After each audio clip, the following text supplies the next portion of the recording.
Everyone in the apartment complex I lived in knew who Ugly was.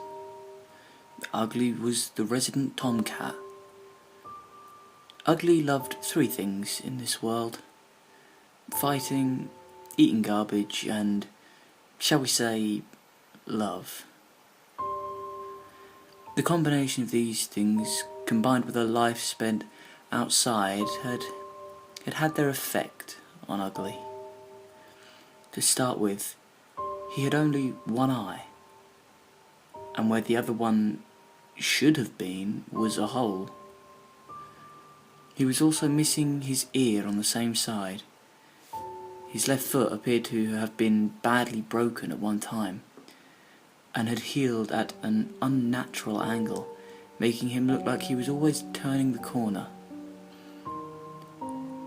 Ugly would have been a dark grey tabby, striped type, except for the sores covering his head, neck, and even his shoulders. Every time someone saw Ugly, there was the same reaction. "That's one ugly cat." All the children were warned not to touch him. The adults threw rocks at him, hosed him down, squirted him when he tried to come into their homes, or shut his paws in the door when he would not leave. Ugly always had the same reaction. If you turned the hose on him, he would stand there, getting soaked until you gave up and quit.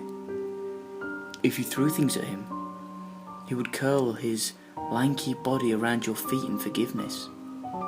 Whenever he spied children, he would come running, meowing frantically, and bump his head hard against their hands, begging for their love.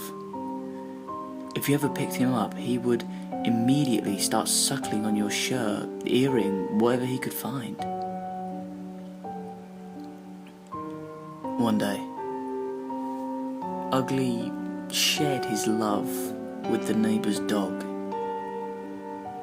They did not respond kindly, and Ugly was badly mauled.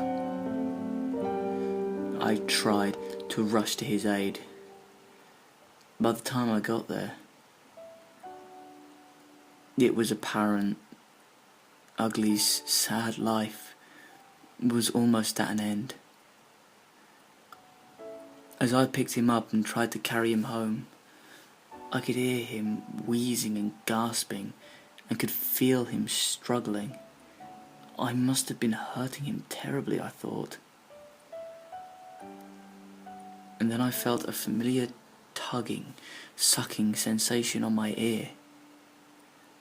Ugly, in so much pain, suffering, and obviously dying, was trying to suckle my ear. I pulled him closer to me, and he bumped the palm of my hand with his head. Then he turned his one golden eye towards me, and I could hear the distinct sound of purring. Even in the greatest pain, that ugly, battle-scarred cat was asking only for a little affection, perhaps some compassion. At that moment, I thought Ugly was the most beautiful, loving creature I had ever seen. Never once did he try to bite or scratch me, try to get away from me, or struggle in any way. Ugly just looked up at me, completely trusting in me to relieve his pain. Ugly died in my arms before I could get inside. But I sat and held him for a long time afterwards, thinking about how one scarred, deformed little stray could so alter my opinion about what it means to have true pureness of spirit, to love so totally and truly. Ugly taught me more about giving and compassion than 1,000 books, lectures or talk show specials ever could. And for that, I will always be thankful. He had been scarred on the outside, but I was scarred on the inside. And it was time for me to move on and learn to love truly and deeply, to give my total to those I cared for. Many people want to be richer, more successful, well-liked, beautiful. But for me, I will always try to be ugly.